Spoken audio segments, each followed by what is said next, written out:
Ema, 3 ohvrit ja sündmuste jada, mille prokurörid väidavad olevat hoolikalt käivitatud. Uued üksikasjad paljastavad, mis väidetavalt juhtus vahetult enne vägivalla puhkemist. Väited, et kõik algas massaažist ja lõppes mõrvaga. Me käsitleme Law and Crime'i esitatud juhtumit. Mina olen Chris Stewart.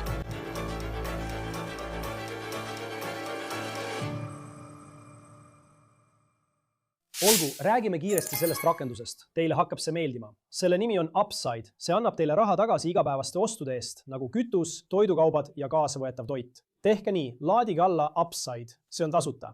Seejärel võtate vastu pakkumise ühes nende enam kui 100 000 asukohast. Seejärel maksate nagu tavaliselt oma kaardiga. Järgmisena kinnitate ostu, siis saate raha tagasi. See ongi nii lihtne. Olen seda kasutanud kütuse ostmisel või võib-olla kaasavõetava toidu puhul. Otsin pakkumisi Upside'ist. Pärast kulutamist ilmub raha minu rakendusse.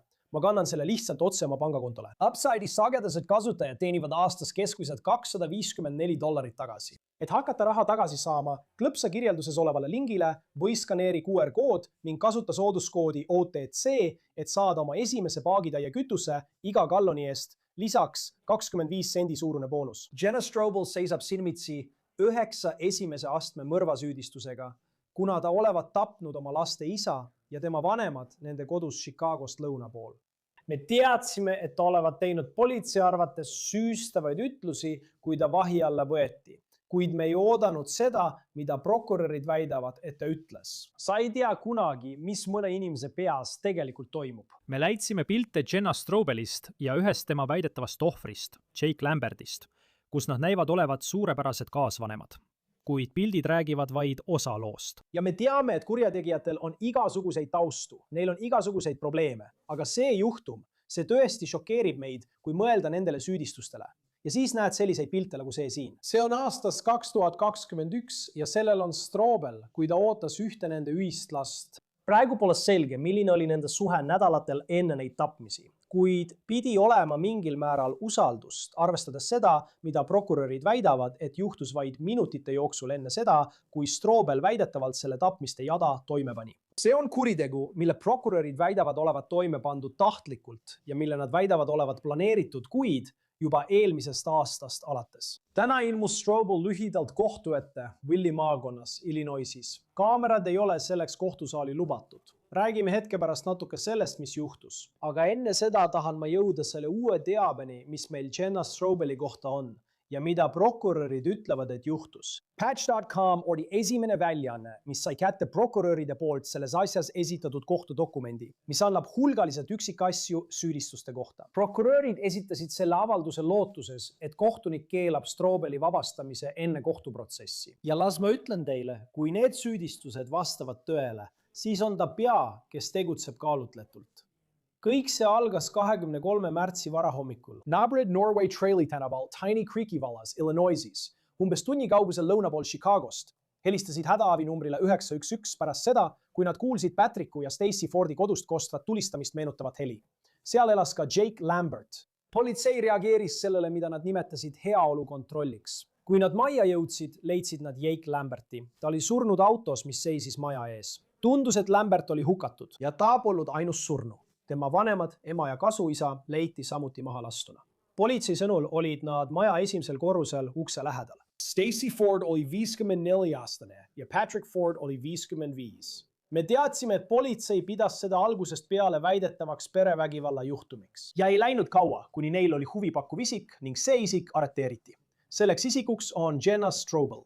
Lambertil oli Strobeliga 3-aastane poeg ja 4-aastane tütar. Politsei pidas nendest suhet kord koos, kord lahus olevaks. Siin on mõned üksikasjad, mille dokumendist Patch ja mõned teised kohalikud väljaanded Illinoisis praegu saavad, vastavalt sellele, mida Willi maakonna prokurörid ütlevad. Politsei sõnul tuli Strobel Lamberti koju Creeti vallas ajavahemikus 23:00 kuni 23:30. 22 märtsil. Seejärel sõitsid nad väidetavalt looduskaitsealale, mis asub umbes 15 minuti kaugusel. Strobel väidetavalt ütles võimudele, et ta oli Lambertile öelnud, et tal on talle sel õhtul üllatus ja ta tahtis talle üllatuse teha. Nüüd ütles Strobel, et looduskaitseala oli suletud, nii et nad otsustasid minna teise kohta. Patch ütleb, et Strobel käskis Lambertil oma iste alla lasta, et ta saaks talle seljamassaaži teha. ja ta ütles, et oli ostnud massaažipüstoli. Väidetavalt masseeris Strobel Jake'i selga, kui ta oli kõhuli, umbes 20 minutit. Seejärel ütles ta võimudele, et kui Lambert kritiseeris tema massaažitehnikat, olevat ta istme alt haaranud ja välja tõmmanud püstoli. Prokurörid ütlevad, et massaaž jätkus ja sel ajal suunati umbes 8 minuti jooksul püstol Lamberti pea poole.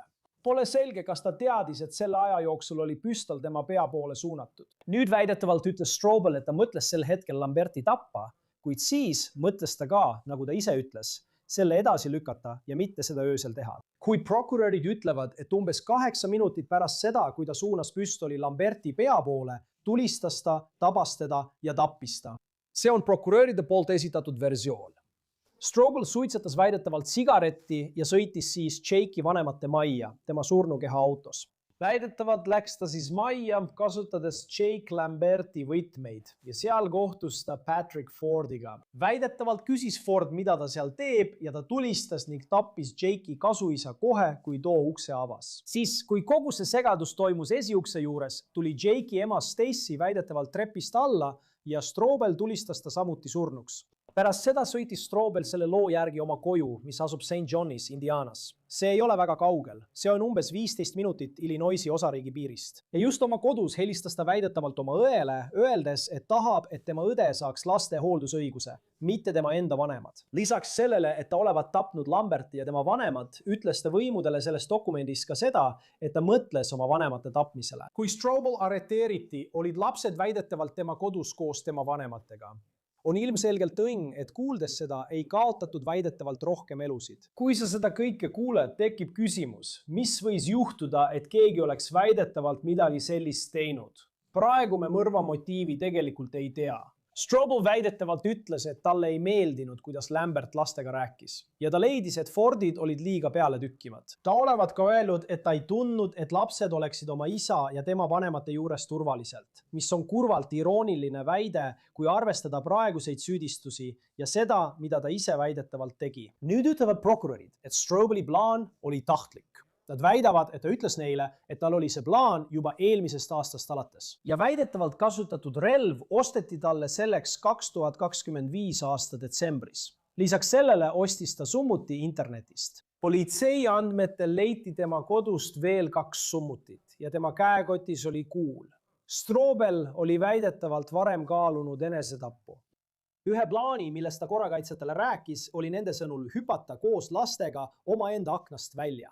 Kuid eelmisel aastal muutus tema plaan väidetavalt mõrvaks. Prokurörid ütlevad, et ta võttis oma isa käest vintpüssi ja ütles oma isale, et tahab tappa Jake Lamberti, kuid tal polnud sel hetkel veel plaani. Huvitav on see, et Strobel väidetavalt ütles politseile ka, et ta ei veetnud oma lastega eriti aega. Ta on töötu ja andis lapsed vabatahtlikult Lambertile ja tema vanematele. Nüüd teame, et Strobelil oli varasem kokkupuude korrakaitseorganitega, nagu kohalik meedia teatab. See juhtus 2025 aasta jaanuaris. Väidetavalt viidi ta tahtest olenemata ravile pärast kodus vahejuhtumit samas kodus, kus ta väidetavalt tappis Lamberti ja tema vanemad. Tundub, et selle juhtumiga seoses ei ole süüdistusi esitatud. Ainus juhtum Strobeli registris, mille suutsime leida, oli liiklusrikkumine aastast 2018. Täna kohtus teatab Patch, et Strobel oli kohtusaalis. See kestis vaid umbes minuti. Ta tundus selge mõistusega, nad ütlevad, et ta rääkis selgelt. Väidetavalt ütles Strobel kohtunikule, et ta on palganud advokaadi, kuid see advokaat ei saanud täna kohal olla. Seega Strobel tuleb tegelikult homme uuesti kohtusse, et osaleda eelistungil koos advokaadiga. Praegu meenutavad inimesed, kes tundsid Stacyt, Jacobit ja Patrickut, neid inimesi kui neid, kes tõid sellesse maailma palju head. Jake'i järelehüüja kirjeldab teda kui armastavat poega, isa ja paljudele kallist sõpra. Ja tema järelehüüdes palutakse annetusi saata organisatsioonile Celebrate Recovery, mis on kirik, mis aitab uimasti tarvitamisega kokku puutunud inimesi. Patrick oli kirglik golfimängija. Sõprade sõnul armastas ta oma perekonda ja lapselapsi. Üks sõber kirjutab, et temast jääb kirjeldamatult suur puudus. Ja Stacy oli graafilise tootmisettevõtte finantsdirektor. See ettevõte postitas Facebooki, et ta oli nende selgroog rohkem kui 20 aastat. Enne kui me jõuame selleni, mis selles juhtumis edasi võib juhtuda, tead, see on ilmselgelt väidetav jahmatav perevägivalla juhtum. Ja kui sina või keegi, keda sa tead, võib olla perevägivalla ohver, saad helistada riiklikule perevägivalla abiliinile numbril 180 0799 SAFE. või saata sõnumi START numbrile 88788. Sa võid jääda anonüümseks. See on billing, mis töötab ööpäevaringselt 7 päeva nädalas. Liitu meiega nüüd, et sellest juhtumist rohkem rääkida. Melba Pearson, inimõiguste advokaat, kriminaalõiguse advokaat, endine prokurör ning teda leiad YouTube'is kui sinu kohaliku õiguse diivat. On alati tore sind siin Law and Crime'is näha. Selles loos on üks osa, mida me praegu käsitleme. Ja on väide, et ta väidetavalt ütles, et tal oli plaan Jake Lamberti tappa enne, kui see juhtus. Ja ta võttis väidetavalt mingil hetkel oma isa relva. Ja kuigi ta võis teda tappa tahta, polnud tal sel hetkel veel plaani. Tundub, et selle kohta ei esitatud kunagi süüdistusi ega teatatud sellest politseile. Ja võib-olla kuuleb politsei sellest esimest korda. Ma arvan, et juriidilisest seisukohast, arvestades seda, millest teda nüüd süüdistatakse, kuidas selline asi mõjutab seda, miks seda ei peatatud, kui inimesed teadsid, et tal olid probleemid ja võib-olla kavatsus teha seda, mida ta tegi. Hea meel sinuga vestelda, Chris. Ja siin on mitu tahku. Esiteks see, et oli varem midagi sellist proovinud teha, isegi kui ta tegelikult ei üritanud teda rünnata või midagi sellist. Aga ta tegi selle esimese sammu püüdes hankida relva ja öeldes välja, et tahab oma partneri tappa. See on kindlasti miski, mida prokurörid saavad kasutada selle tõestamiseks. See aitaks mingil määral ümber lükata osa kaitse leevendavatest argumentidest. Näiteks, et ta on vaimselt haige ja nii edasi. Noh, ta suutis varem juba kujundada kavatsuse seda teha. Nii et see varasem kokkupuude on midagi, mida prokurörid saavad kasutada, et näidata, et tal oli kavatsus. Ta on võimeline kavatsust kujundama ja see polnud õnnetus, ta oli vihane, enesekaitse või midagi sellist. See saab olema väga oluline. Nüüd, kui vaadata isa just tsiviilõiguslikust vaatenurgast, siis pole kahtlustki. Ma arvan, et ohvri perekonna ellujäänud liikmetel on alust hagi esitamiseks, sest tegelikkuses teadis ta, et tema tütrel olid vaimse tervise probleemid. Majapidamises oli tulirelv. Ta võttis isa tulirelva. Kuigi ta ei viinud seda kavatsust täide, võttis ta relva ja ütles välja, et kavatseb oma partneri tappa. Tal lihtsalt polnud veel plaani. Kas see on õige? Tal oleks pidanud olema piisavalt põhjust, et telefoni haarata ja öelda, kuule, võib-olla sa ei tahtnud helistada 911 laulgu, aga sa helistad numbrile 311 või mõnele teisele numbrile, ma ei tea, Floridas on meil number 311. Aga tavaliselt on veel üks abitelefon, kui kellelgi on vaimse tervise kriis. Sa helistad sinna. Nii oleks ta tahtmatult haiglasse viidud. Ta saaks vajalikku abi, talle saaks diagnoosi panna. Ja see oleks võinud potentsiaalselt nende elud päästa. Nii et see, et ta ei teinud midagi ja teadis, et tal olid mõrvamõtted, tähendabki vastutust. Nüüd võib leida ka võimalikku kriminaalvastutust. Oleme seda näinud Crumbly juhtumis. Oleme seda näinud juhtumites näiteks hiljuti Georgias, kus vanematele esitati süüdistus, kui nende laps pani toime kooli tulistamise.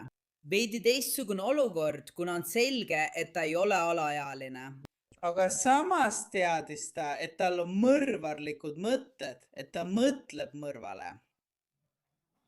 Ja ta ei teinud absoluutselt midagi, et kogukonda kaitsta, ega isegi mitte ohvrile helistanud, et öelda, kuulge, mu tütar on imelikult käitunud. Tead, ole valvas. Võib-olla tahad turvalisust suurendada, kuidagi kedagi hoiatada. Ja seda oleks võinud vältida. Tead, me võime siin laskuda detailidesse asjade kohta, millest me tegelikult veel palju ei tea. Aga isegi selle juures tal on ilmselgelt mingi vaimse tervise probleem. Ilmselgelt. Ma mõtlen väärastunud, häiriv, kõik negatiivsed sõnad, mis pähe tulevad. Just seda need süüdistused on ja kõik see on läbimõeldud. Aga seal toimub midagi. Tead küll, kas see oli diagnoositud või mitte. Kui sa oled isa ja kuuled, et ta räägib politseile midagi sellist, et ma võtsin tema relva tagasi, tead küll, millal iganes see oli. Ja ma kavatsesin tappa Jake Lamberti, aga mul lihtsalt polnud tol hetkel plaani. Tsiviilõiguslikust seisukohast, kuidas sa tõestad, et see tegelikult nii juhtus? Sest isa võib lihtsalt öelda, et tead, mu tütar on hull ja ma ei tea üldse, millest ta räägib. Ja sellepärast ma ütlesingi, et sul võib olla alust. See, et sul on alust, ei tähenda veel, et kohtuasjas õnnestub võita. aga see on midagi, mille peale ma mõtleksin, tead, kui perekond on selle kohutava leinaperioodi üle elanud. Ja ma ütlen algne, sest see lein kestab terve elu. See ei ole nii, et aasta pärast on kõik korras. Ma tahan sellele keskenduda. Aga kui nad on selle algse leinaperioodi ja kriminaalõigusliku protsessi läbi teinud, võivad nad tahta uurida oma võimalusi, kas see on üldse teostatav. Aga ma arvan, et oleks vale jätta ütlemata, et see on miski, millele tasub mõelda, sest nagu me nägime, milline oli tulemus. Ja päeva lõpuks, kui tal tõesti on relv, mis vastab sellele, mida ta ütles, et võttis temalt ja pani oma voodi alla, ning kui ajajooned klapivad, ja see on palju väiksem tõendamiskoormus kui kriminaalasjas. Kriminaalasjas peab tõendama seda väljaspool mõistlikku kahtlust. Tsiviilasjas on see tõendite ülekaal, mis tähendab, et on umbes 51% tõenäoline, et inimene tegi seda, võrreldes kriminaalasjaga, kus väljaspool mõistlikku kahtlust on palju kõrgem tõendamisstandard. Need on olemas võimalus. Ma ei ütle ega garanteeri, et see kindlasti õnnestub, aga võimalus on olemas. Ja sa vaatad süüdistusi selle kohta, mida ta tol õhtul tegi. Sa võid lihtsalt vaadata kõiki süüdistusi. Ma mõtlen, kui minna tagasi aega, mil ta võib-olla esimest korda selle plaani peale mõtles, ja see on tema enda sõnade järgi, ilmselt politseile, siis kogu see asi põhinebki sellele. Aga tead, alates sellest, et ta plaanis seda juba detsembris ja siis tead, sellel õhtul ütles, et annab neile massaaži, nad sõidavad kuhugi, ta väidetavalt tapab nad ja siis viib ta selle kõik ellu. Ja sa tõesti lahkud selle mõttega, et siin on mingi vaimse tervise probleem. Selles pole kahtlusti. Aga kuidas see mõjutab seda, kas ta võiks väita, et ta oli süüdimatu? Või kuidas see mõjutab tema kaitset nende süüdistuste puhul, mida talle ette heidetakse ja mida ta väidetavalt õiguskaitseorganitele üles tunnistas? Nii et hullumeelsus ei tule kõne allagi. Põhjuseks on see, et kõigepealt hullumeelsuse puhul, kas sa suudad mõista enda ees olevate süüdistuste tõsidust? Kas sa suudad sisuliselt oma kaitses osaleda? Need on kaks peamist asja, mida iga kohtunik vaatab, kui otsustab, kas sa oled pädev kohtuprotsessil osalema ja kas hullumeelsuse kaitse on üldse võimalik. Nii et tegelikkus on see, et jah, ta mõistab, mis toimub, ta on pädev kohtuprotsessil osalema. Ma ei usu, et sellega mingeid probleeme tekib. Kas ta kavatseb nüüd oma advokaadi kaudu ajutist hullumeelsust väita? Ma ei usu, et see töötab, sest nüüd on meil olemas tõendid selle kohta, et ta on neid kohutavaid asju erinevatel aegadel öelnud. Nii et ma ei usu, et see juhtub. See, et ta planeeris massaažipüstoli hankimist ja kõike seda, teeb palju raskemaks väita, et see oli lihtsalt ajutine murdumine. Ma ei usu, et see töötab. Ma arvan, et vaimne tervis mängib rohkem rolli läbirääkimistes, kui tuleb kõne alla kokkulepe või kui üldse on võimalus kokkuleppeks, eks. Et kuulge, ta ei ole kahjuks päris adekvaatne. Tal oli diagnoosimata vaimne haigus, mis lõi selleks olukorraks ideaalse pinnase. See ei tähenda, et ta oleks süüdimatu hullumeelsuse tõttu, sest ta mõistis ikkagi, kui tõsine oli see, mida ta tegi. Ta teadis, et tappis kellegi. See ei olnud nii, et ta arvas, et marslased tulid ja panid selle kuriteo toime. Ei, ta ütles, ma võtsin relva, ma tapsin ta. Nii ma seda tegin, ma ei tea, miks ma seda tegin. Ma ei tea, miks ma vanemate juurde läksin või mis iganes, aga ma ikkagi tegin seda. Nii et ma arvan, et see saab olema rohkem läbirääkimised, kui tegelikult selle kasutamine kohtuprotsessil ja selle põhjal väita, et ta ei ole süüdi. Ma ka lihtsalt vaatan, loen seda artiklit, kus on sees ka prokuröride esitatud avaldus. See oli nii üksikasjalik, mitte ainult selle öö kohta, vaid ka kogu loo kohta, mis seal toimus. Aga seal olite üksikasjad selle kohta, millal tal see plaan esimest korda tekkis, ajad, mil ta mõtles teha muid asju, mida ta tegelikult lõpuks ei teinud. Ma mõtlen, see pidi võtma tunde, et ta kõik need erinevad detailid ära räägiks. Kuidas sa kasutad seda, kui see on salvestatud? Ja ma ei tea, kas see jõuab kohtusse. Tundub, et kaitseadvokaadil oleks praegu väga raske seda juhtumit võtta, kui ta tunnistas kõik selle üles, tead küll, vande all või pärast seda, kui talle tema õigused ette loeti. Kuidas sa seda kasutad? Tead küll, kohtuprotsessi advokaadina või prokurörina, kui asi jõuab nii kaugele. Kas sa lihtsalt paned selle 1,5 tunnise ülekuulamise mängima ja lased selle žüriile ette, eriti kui ta tunnistab kõik need asjad üles? Jah, ma mõtlen, et ülestunnistus oleks prokuratuuri juhtumi keskne osa, sest ta ütleb oma sõnadega, mida ta tegi ja kuidas ta selle tapmise toime pani. Nii et ta saab sõna otseses mõttes žüriile kõik samm-sammult ette näidata. Nii et ainus võimalus, mida kaitse võiks kasutada, on see, et kas politsei ei lugenud talle õigusi korralikult ette või ta ei saanud tol hetkel oma õigustest aru.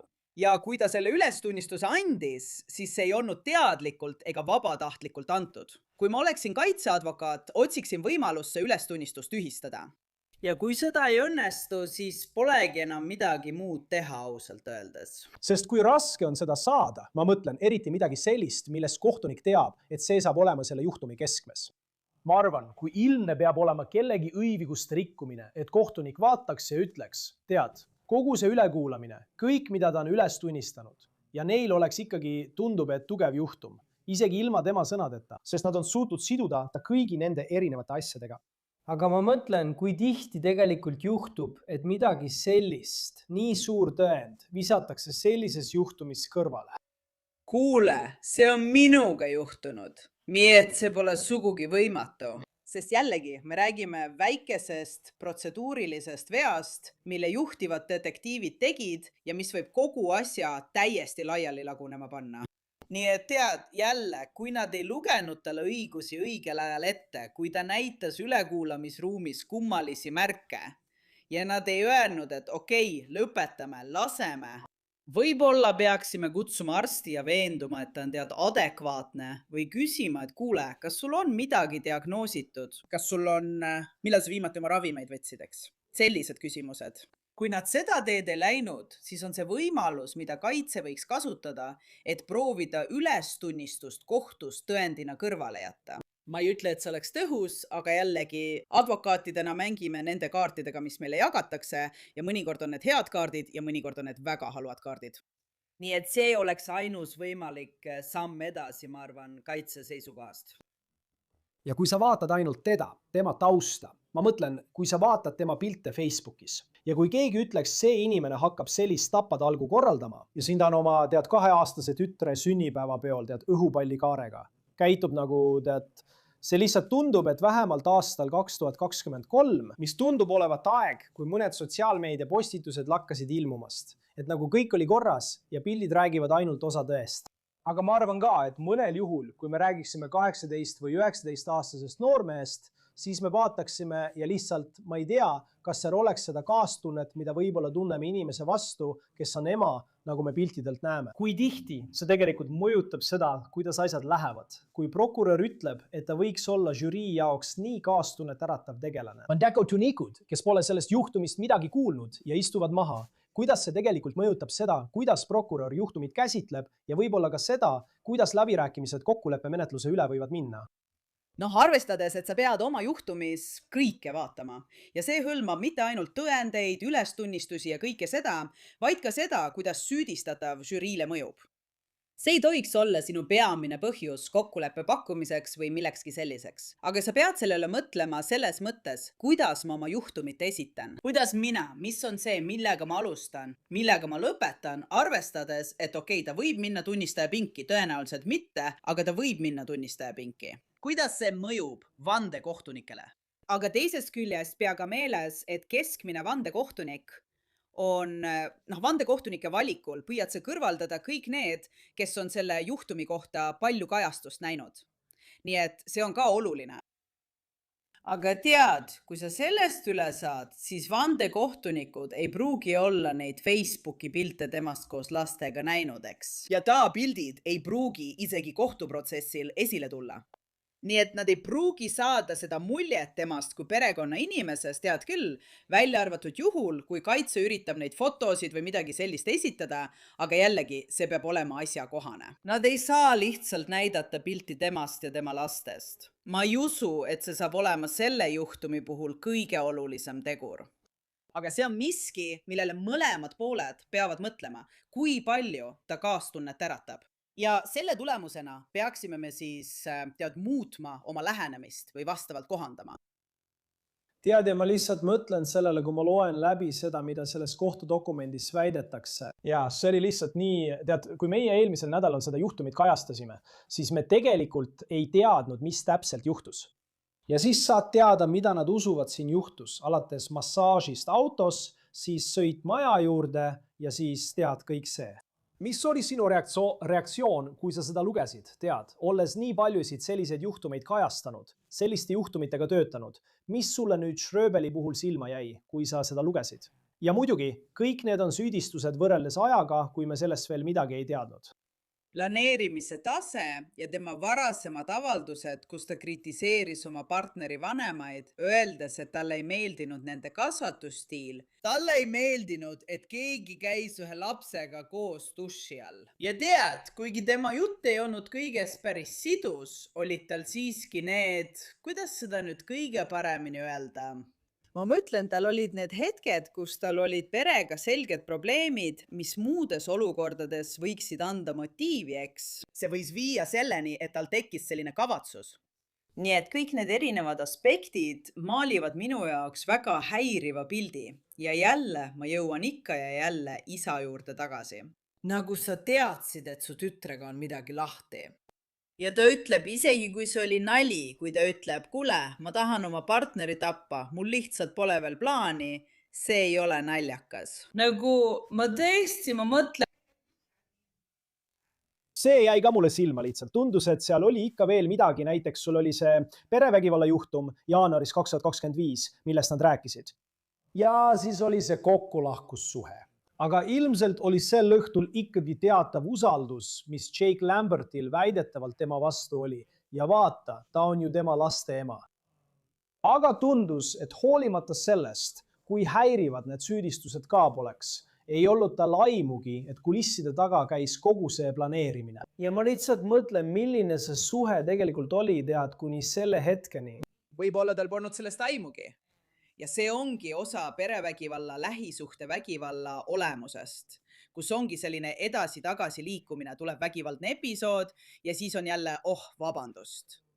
Ja see toimib mõlemat pidi. Ma mõtlen, et naised võivad olla meestega vägivaldsed ja mehed võivad olla naistega vägivaldsed. Ja tead, ka samasoolistes suhetes on sama lugu. Nii et võib-olla ta mõtles, et okei, võib-olla oleme nüüd halvimast üle saanud. Võib-olla ta üritab uuesti kokku saada või võib-olla on see lihtsalt tead, ürgne tõmme. Ja ta arvas, et poleks midagi halba, kui ta sel hetkel temaga koos oleks. Kahjuks see nii ei olnud. Nii et lihtsalt meeldetuletus neile, kes on sellistes suhetes. Need lähevad väga harva paremaks. Nii et otsige abi. RAIN on suurepärane organisatsioon, RAIN. Nad tegelevad palju lähisuhtevägivalla ja seksuaalse rünnaku teemadega. Nii et teadke, et abi on olemas. Ja palun, proovige endale abi otsida ja ennast turvaliselt hoida. See on tõesti uskumatult traagiline juhtum. Melba Pearson. Alati on hea meel sind siin Law and Crime'is näha ja tänu sulle saame neist juhtumitest paremini aru. Aitäh, et siin olid. Aitäh, et mind kutsusid, Chris. Sellega ongi kõik saatega On the Case, mida esitleb Law and Crime. Daily meid YouTube'is ja Spotify's. Samuti oleme nüüd nähtavad ka Peacockis. Mina olen Chris Stewart. Kohtume järgmisel korral.